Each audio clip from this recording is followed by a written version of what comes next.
Welcome to On Fighting in Thailand, the best news and analysis covering the economics and infrastructure of Muay Thai. I'm Matt Lucas, journalist, commentator, and ex-Muay Thai fighter. Make stronger fighters, make stronger people. Today we will be talking to Ruth Ashdown as part of our series on the WBC. Just a quick note, there are some technical issues with the sound. Bear with me. It's a great interview. I think Ruth gives a lot of great information and is really inspiring. So a little bit of background and news first. If you'd like to reach me, you can always follow me on Instagram, MattLucasBKK, or email me at a.matt.lucas@gmail.com. Thanks to all the people that have supported me so far, sharing the podcast, leaving reviews, etc. If you'd like to leave a review, that would be super helpful. You can do so on the iTunes store. I also want to personally thank Vinny Scotto, Patrick Rivera, Dave Brooks, Sean Madden, and Wendell Galano, and Chris Tran for helping me with my broke camera. I've been using it a lot. Hopefully I'll be doing another behind the fight soon. Also, after years of hard work, studying, and being in the game, I've decided to publish On Fighting in Thailand, a guide to the sport in the motherland. It's available now on Amazon.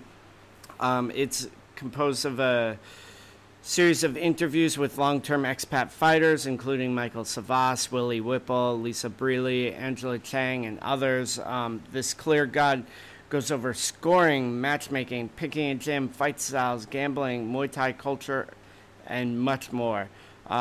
It helps educate and guide careers by helping save fighters from costly mistakes. It's a definitive guide to help clear up questions and really help people understand the game. So I really recommend you go out and pick up a copy. Again, you can get it off of Amazon. It's also being carried by Authentic Muay Thai Supplies. Thanks to my sponsors, Nak Muay Legends, for their continued support of the show. They create some great Muay Thai apparel with portions of the proceeds going back to the legends they celebrate. All the superstars have been paid for their images as well. Check out their gear at www.nakmuaylegends.com. You can use ONFIGHTING, ONFIGHTING, to get 15% off your order.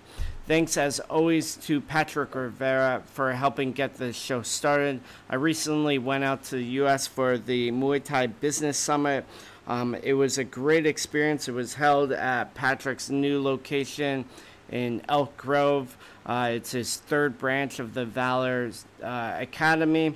It really meant a lot to me to be flown out to Stockton or to Elk Grove to do this talk. I did two presentations, one on publicity and another about the economic history of the sport, looking at fighters' purse sizes.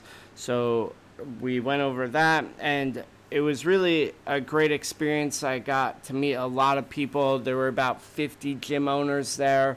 I signed books, took photos, and I learned a lot. Patrick did some great presentations. Brian Dobler, Dan Savage from Combat Corner. I got to meet some really awesome people, including Dave Brooks, the people from Authentic Muay Thai, the people from Guild Muay Thai, Easton Training Center. The list goes on and on. So it was a really great experience, and I really appreciate it. So a little bit about our guest today. Ruth Ashdown is a diamond belt holder from the WBC, so one of only 4 diamond belt holders in the world. She's spent 12 years at Crawley Lumpini in the UK. Right now she does a lot of PTs, lessons, kid classes, and also is a certified yoga instructor. She began Muay Thai. She was actually working in a museum as a darkroom printer. Photography was her hobby, and someone invited her to a fight. It was at an air raid shelter. It was scary loud, but she really was impressed by it and got into the ring. She fought over 90 fights over 12 years, fighting 5 to 10 times a year, so very, very active.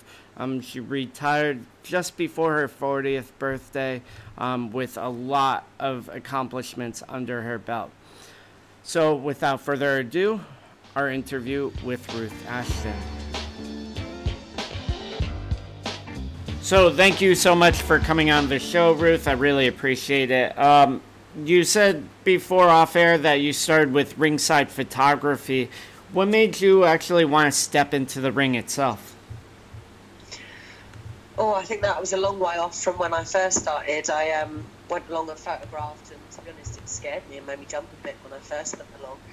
I think what made me so passionate about it was realising how close everyone was and what like a little family they were together, and that did make me passionate about it. And I was like, you know what, I need to get fit as well. So these guys are great. I went along and did a few classes fitness wise, and was still photographing for the gym for probably about a year, and I was getting more and more involved with it and more in love with it, and I just started training. And then from there I had an inter club, which is a no-win, no-lose fight in England, and that was it. I was hooked. Yeah. I loved it. I loved getting hit in the face. Who doesn't? And when exactly.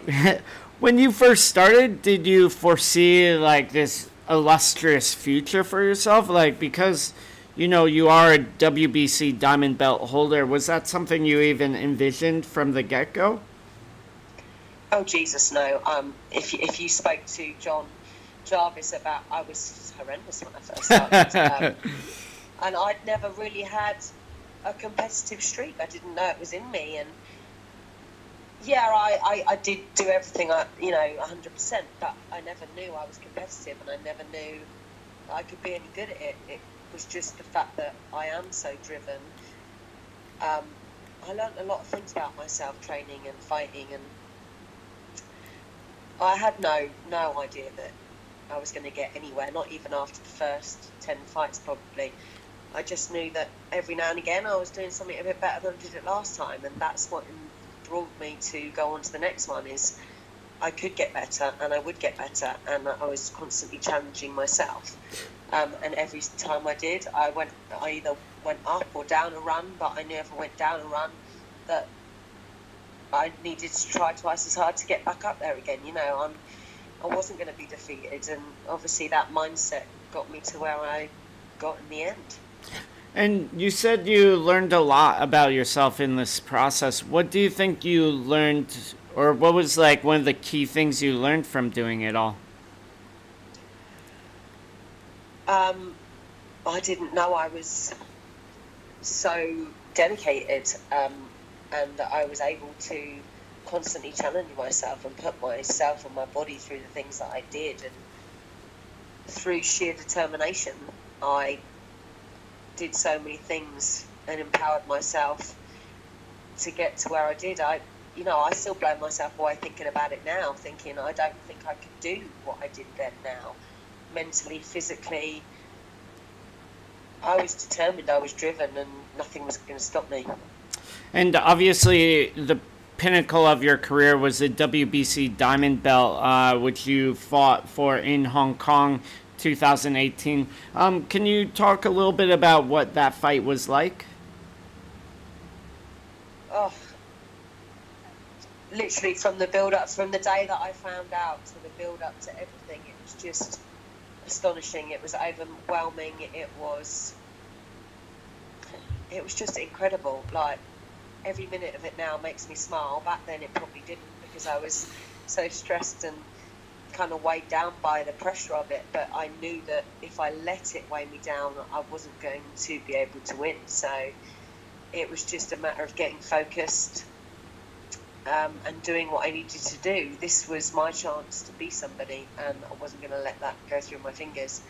And the chance of going to Hong Kong, thanks to Daniel Suarez and a lot of the other people, General COVID and Kevin Long and Patrick, they all enabled me to go there, and they made the experience unforgettable. We had fun, we had laughs, we, you know, it was respectful, it was intense, it was just my whole life flashed before me in that one, or 2 days, you know. It was a whirlwind, but it was an amazing whirlwind and the best time of my life.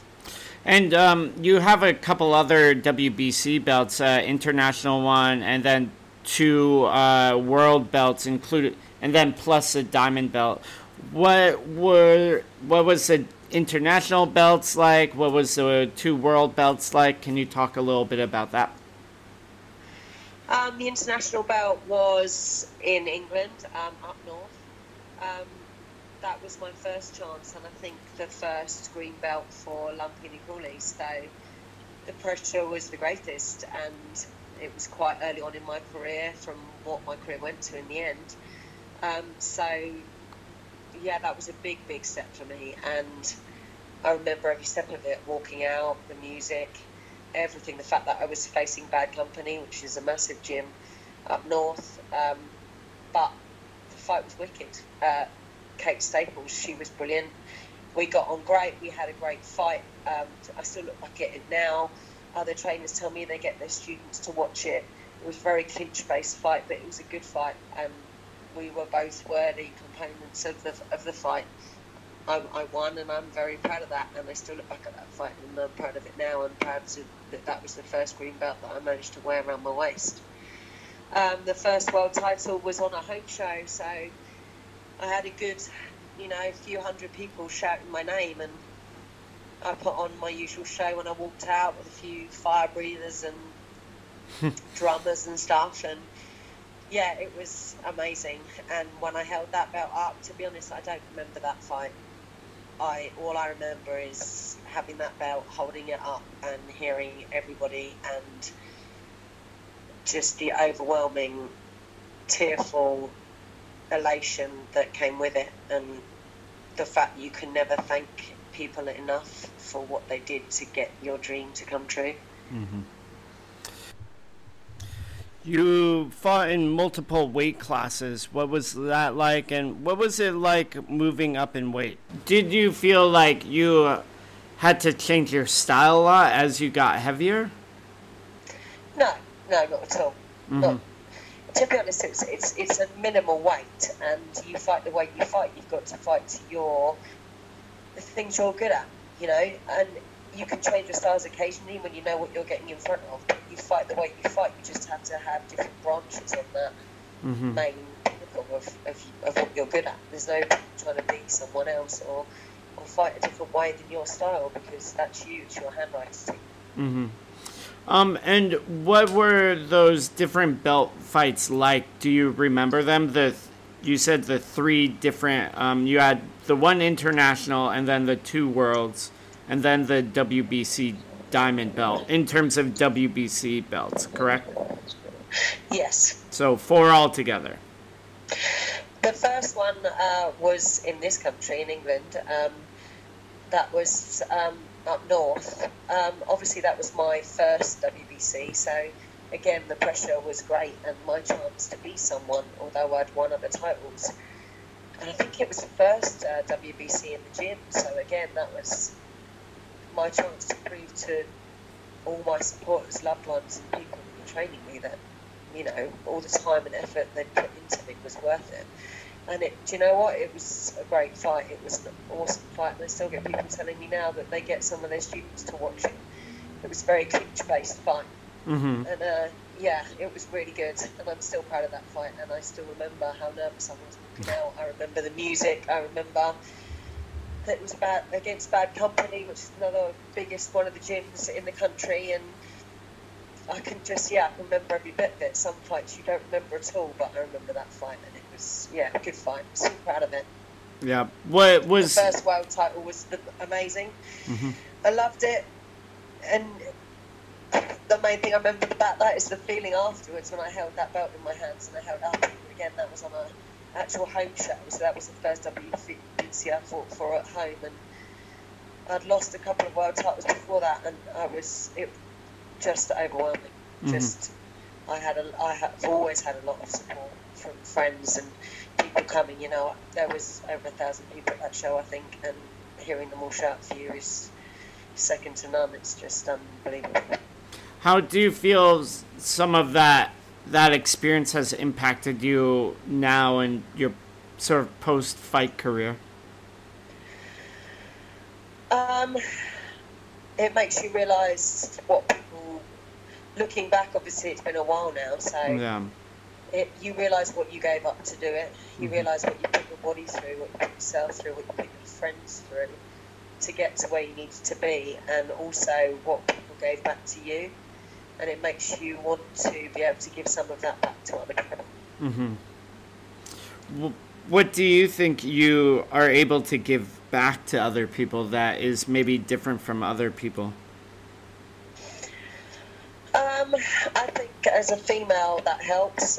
Getting into the career very late. I didn't start training until I was 27.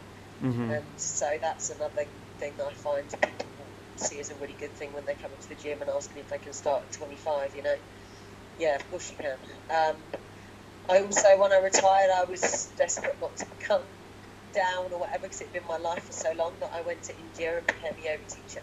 And now I feel like I can give back, because I try to teach yoga to mainly athletes, and I honestly believe that I try to help them with their mindset, because fighting, you can train, you can be ready, but 90% of getting in that ring is how your head is. You could have lost or won that fight before you even enter the ring, depending on your mindset. And if I can help people realise how strong that entity of your body is, then I can help them win fights on the other side of things by helping them control the one thing that's going to make or break them.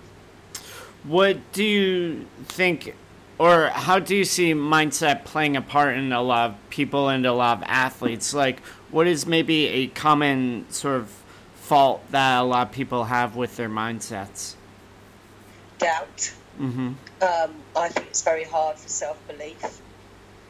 But there's ways around that. If you struggle with self-belief, then maybe just believe in the team that's got you to where you are and use that as your self-belief, that you know that your backup is what's made you as good as you are, rather than thinking you're that good. To turning off negative things rather than feeding them. You know, yeah, we all get nervous, but you can't feed that emotion because it just gets stronger inside of you. You have to find ways of distracting your mind to think the positive route rather than the negative route. You know, just tiny words, repetitive, positive words, you know, finding your own thing. Do you need to go and have a chat to yourself in the mirror before you go in the ring? Do you need to listen to a piece of music to switch off? Do you need to, you know, everyone is different in body and mind, so you have to find what's right for you, but knowing that you can control that is the start of being able to control it. What do you think in terms of mindset that you specifically did correctly? That's probably where I made a lot of mistakes. That's why I think I can help people now. I went through every emotion on the spectrum, you know, and I lost fights through losing my head before going in there. I won fights because, you know, it's a tiny little thing, like maybe when the ref's talking shit at the beginning, your opponent looks away and you're like, oh, the negative, I won. You know, on the stage presence when you walk down the walkway, you know, I'm not Ruth Ashdown anymore. I am who I want to be. I am someone else. I stepped out of my body. I'm now, you know, fake personas. Right, yeah, there's so many. It's such a minefield of emotions, feelings, everything, and there's so many components that gets you in there and gets you out the other side.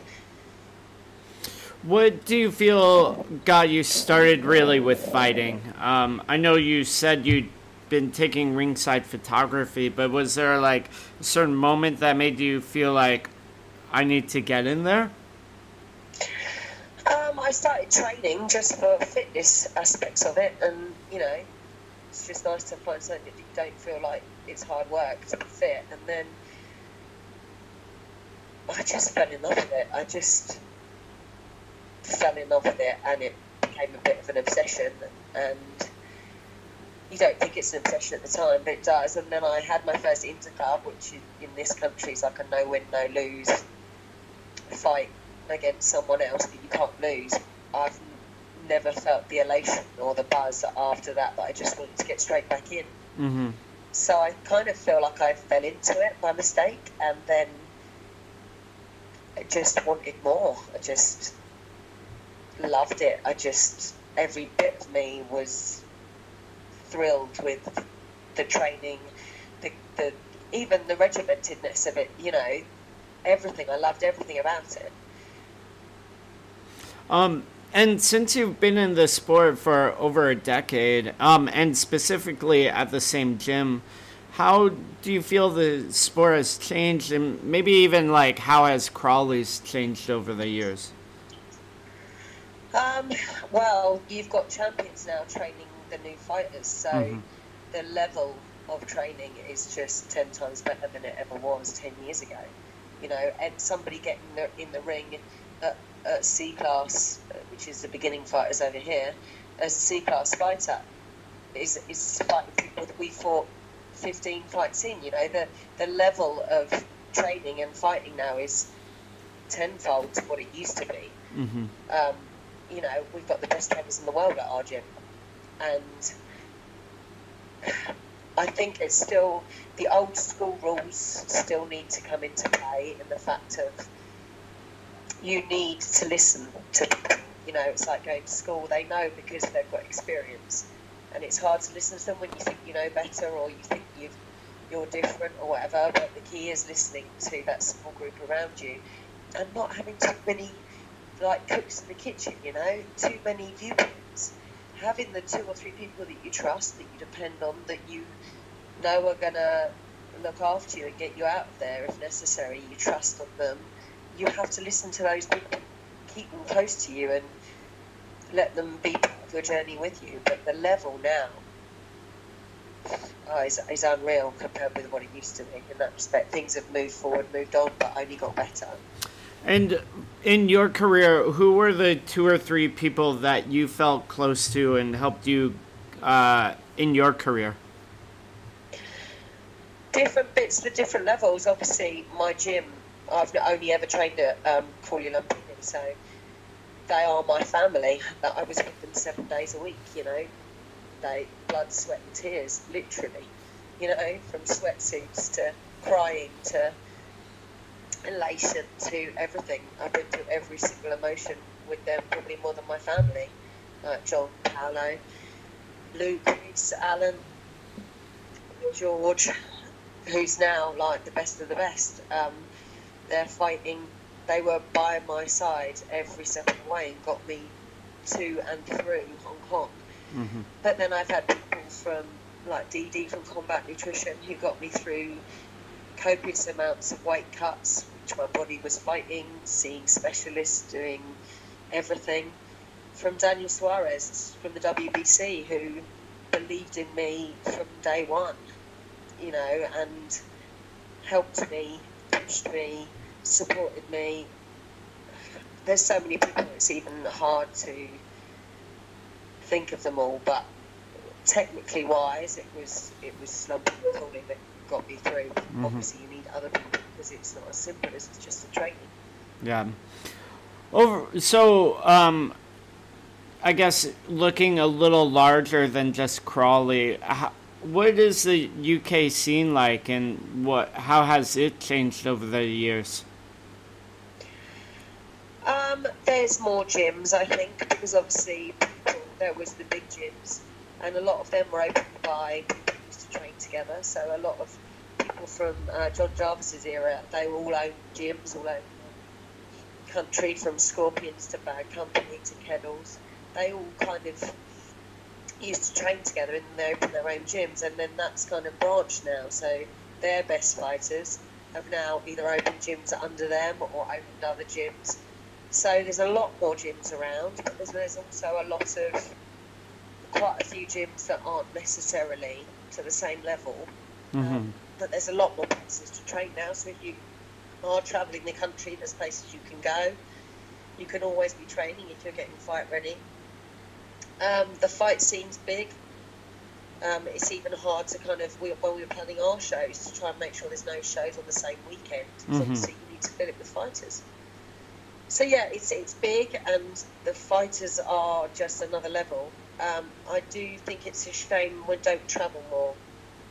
I think it's very expensive to put on shows, so people have to make money, and to sanction belts and all that sort of thing, it's hard work. So these fighters need to start selling tickets so they're worthy of putting on these shows, and then hopefully they'll get to travel.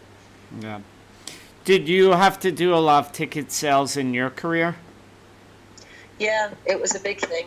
It was a big thing, especially early doors, to get recognised.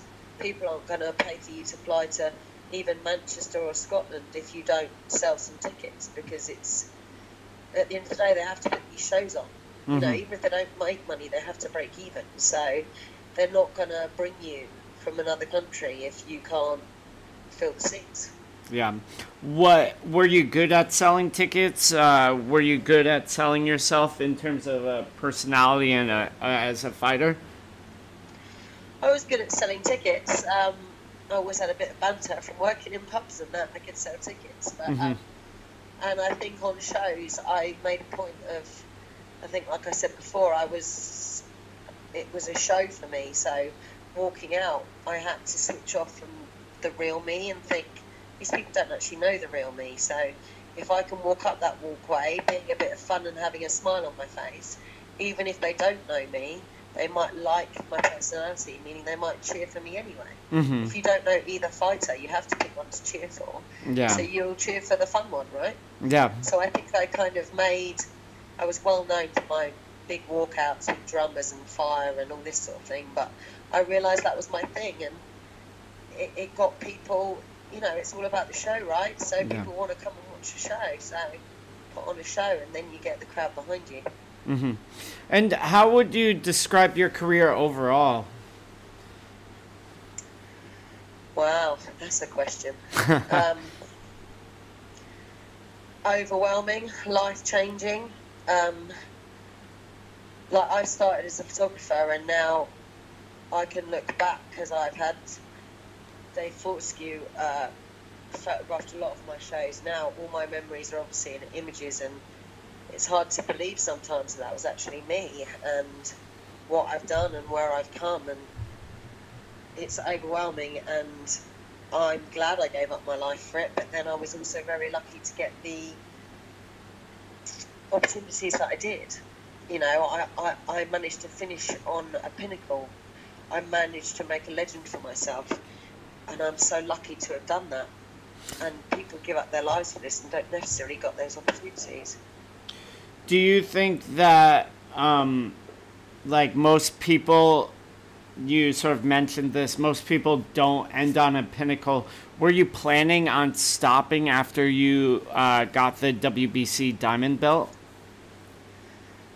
I think a lot of people were talking about me retiring anyway, because obviously I was coming up to 40, and how do you stop, or when do you decide, when it's your passion in your life? How do you know when the right time is? But I also learned from watching a lot of other people, you need to stop or you're good. Otherwise I don't want to be remembered for being average. So I needed to pick a point that I was going to stop and I was still good. And it could have been a home show, but at the same time, someone gave me the opportunity to fight for a diamond belt, the only woman in the world to fight for one. There was nowhere to go from that. Yeah. That was my pinnacle, and it was like someone gave it to me on a plate and said, it's not. If I did another fight, everyone would want to fight me. Don't get me wrong, I could get fights all over the world being a diamond belt holder, but where was my career going to go from there? It couldn't go up any higher. Yeah. So it was like, this is the right time. Yeah. When you decided to retire, obviously it made a lot of sense in terms of reaching this pinnacle, but was it difficult, like, to not want to go back into the ring and not to, like, continue training and sort of always be fighting? Because you were quite active, 5 to 10 fights per year for 12 years. That's a huge portion of your life, and then you hit this pinnacle, and then you need to make changes or you stop. What was that like? I think I was kind of getting my head around it for quite a long time. For a year or so I was like, I need to make some decisions. I'm not getting any younger. This is really hard. The weight cuts are getting harder. Saying that Hong Kong was probably the easiest, but leading up to that, the weight cuts are getting harder. And I was kind of prepping myself for it. I suppose like you prep yourself to get a year older, I was prepping myself that this was going to have to come to an end at some point. So it was in my head before I even knew about the Diamond Belt. I just didn't know when to do it, and I didn't want to do it, don't get me wrong. But then, like I said, I thought, okay, I can't just stop. I need to do something. So then I went to India for 5 weeks and studied to be a yoga teacher. So I felt like I did my next step. That was what I needed to do, and move on and progress and help other people. So I had that new focus. But don't get me wrong, I still love training. I would still train every day of the week, as long as you didn't mean weight cut. Do you know what I mean? Yeah, I definitely know about not wanting to do weight cuts. I definitely know about that. Yeah, that is not something I miss, or that I'm happy with the fighting. I still look back and smile about it, and I still look back and think, how did I do that? And I see people now training in the gym, cutting weight, seeing how awful they feel, and thinking, how did I do that? The training I love, but I don't miss I miss parts of it. There's also a lot of it I don't miss. And I did my dues, I gave up my life, literally gave up my life to do that and achieve what I did. And I was lucky to get the opportunities, but now I feel like a new chapter's turned and I can go on to the next bit of my life. So, and what is that next bit of your life? I hope to do quite a bit more with the WBC. Daniel Suarez made me the chairwoman for Europe, so I can help him with that. I'm still I'm still teaching at the gym 5 days a week full time, so again I'm helping with the kids, I'm helping doing PTs, adults that do ladies only classes, and I teach yoga there, so that's where I'm helping with the mindset and stuff, and even talking to fighters pre-fight at our shows. Just, I know I have every word in my vocabulary to help them pre-fight before they walk out to get their heads right. And you said you're working now with the WBC a bit. What are some of the details of your job, and what are you specifically doing? I haven't done a lot yet. I'd like to get a lot more involved, but I can have input, and I get asked about any British or European fighters that want to fight for titles. Maybe ask their fight record or what I think of them, or do a bit of research into where they're at and whether they're ready, because obviously the WBC have to say whether two people can fight for a belt. I'm also, if we have any WBCs on our shows, I can officiate the weigh-ins. So as a WBC representative, I can officiate and sign off weigh-ins of WBC fights. Yeah. At the moment, that's it, but I do hope to get a lot more involved. I met most of the big guns in Hong Kong, and they were just amazing. Kevin and Patrick, and just all of them were just the funnest, brilliant, lovely people. Literally, they made me laugh. We had some fun, but they were very respectful and very knowledgeable, and just, every bit of Hong Kong makes me smile. And what are some of your immediate goals for the future? I know you said you teach the women's class and also the kids' class, and the WBC. Do you have goals besides that, or goals within those different projects? I would like to, now I've been out of it a little while, get a bit more involved with some kind of other angle of Muay Thai, but I kind of need to see what's out there, or maybe get some suggestions off. I've obviously got a lot of contacts in the world, so now that I've had my break from the fighting and I'm still very, very passionate about it, I would like to get into it from a different angle, but finding that angle, I'm still very driven and very passionate, so whatever I do, I give it 150%. Well, that is definitely clear. I really appreciate you taking your time out. Was there anything that you wanted to talk about that we didn't talk about?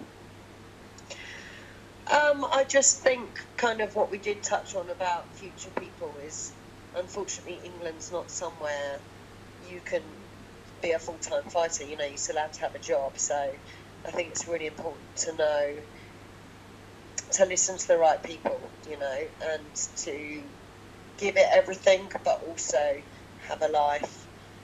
You know, train and rest is just as important. You know, I think in this country we get very obsessed with training and very obsessed with always finding better. Mm-hmm. Someone who believes in you is the best you can get. You know, you don't need 10 people telling you what to do. You need that one person who's going to stand by your side and support you, that knows what they're talking about. You know, 2 people driven with respect and honour, which is not necessarily, you don't get much of that now either. You know, love what you do, but respect the people that help you get where you get. Awesome. Well, those are definitely good words to close with. I appreciate you taking your time out, Ruth. I appreciate you wanting to talk to me. It's so funny after all this time. You know, being able to say thank you to a lot of people that have meant a lot to me, and hopefully one day I can give back even more. Awesome. So that concludes our interview with Ruth Ashdown. I thought I learned a lot from it. Just, you know, her ability to fight a lot, and also her humbleness. It really goes to show how many people are involved in the creation of a champion. You know, it's not just one single person, it's a team. So thank you so much for listening. This has been On Fighting in Thailand, best news and analysis covering the economics and infrastructure of Muay Thai. I'm Matt Lucas, journalist, commentator, and ex-Muay Thai fighter. Make stronger fighters, make stronger people.